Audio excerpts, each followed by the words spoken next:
Hello students, welcome back. So I'm sure you must have enjoyed the previous chapter where we created EC2 instance and we also learned together about private key and PEM key types. And I would like to see you creating EC2 instance and do give your comments in the comment section that how you created the EC2 instance. So now today, let's take one step further and I will be showing you apart from client access like PuTTY to getting into your Linux VM, what are other options that we have available within AWS console. So now I will log into AWS console and then I will show you few other options that we also have like console access, cloud shell.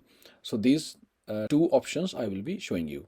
I will be explaining about AWS Cloud Shell. Cloud Shell is a browser-based shell which is helpful to run scripts with AWS CLI, and it is also helpful to use some development tools which are pre-installed there. For example, Git is there, curl is there, wget is there, and you can even do SSH from the Cloud Shell itself, and you can store up to 1 GB data per region. So, and another thing is direct connect to your instance from the Amazon Web Console. So let me show you how we can achieve this. So here, now we will go to EC2 instance, and now we have one instance running that I demonstrated in my previous chapter already. If you select it, you will see here connect option. So go to connect.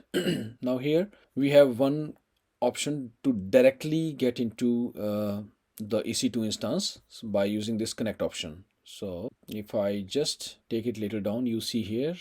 So this is the public IP address of our instance, and we can directly do connect from here. So if I click connect here, you see in the browser now, it's making a connection to my EC2 instance. So this is browser based access, and you see here, I'm already into my server, and I can do just sudo and root, and you see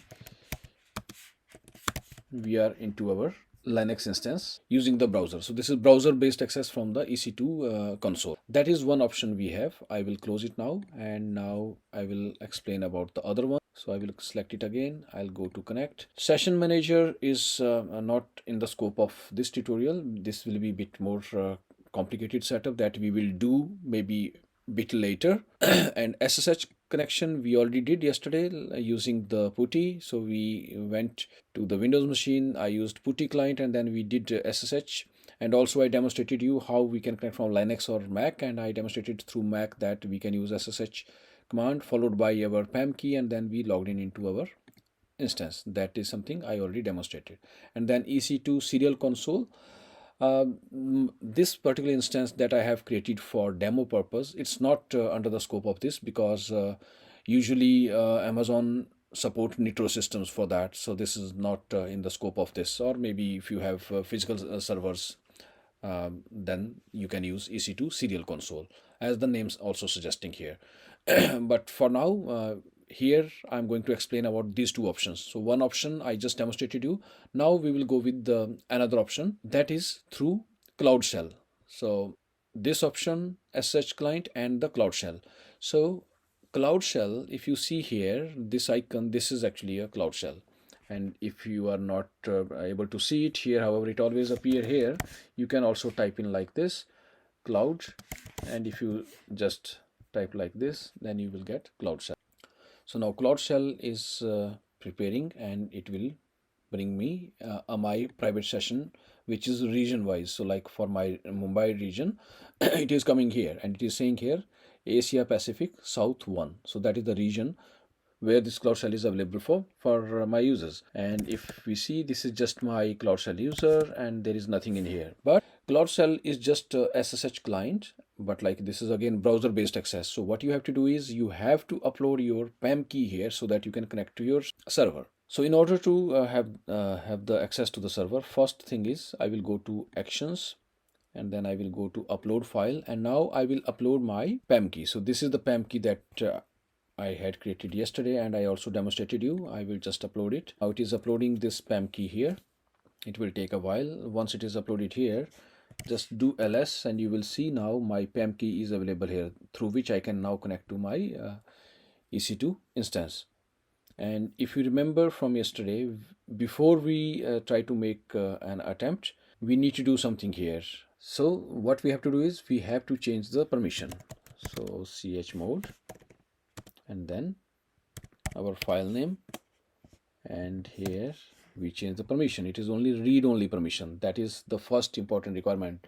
If you remember from yesterday's topic, if you try it with the higher privileges, then it will not allow you to log in. So we have to make sure that we set the correct permission. Now we have to do ssh-i command, if you remember, and if you don't want to type that, or you don't remember what has to be done, just simply open it in new tab, and then again you go to your instance, select it, go to connect, go to ssh client, and you see here is the command. This is just example command, and I paste it here, but my PAM key name is different because I created it with a bit different name. So we will just use the name that we have just uploaded here. So file name is this. So I will just copy and I paste it, and now enter. Now it will ask for passphrase, because when we generated this PAM key using puttygen in my previous chapter, then we had set up one password. So I will use that password. You have to remember the passphrase, of course. So we are into our EC2 instance console. I can do sudo,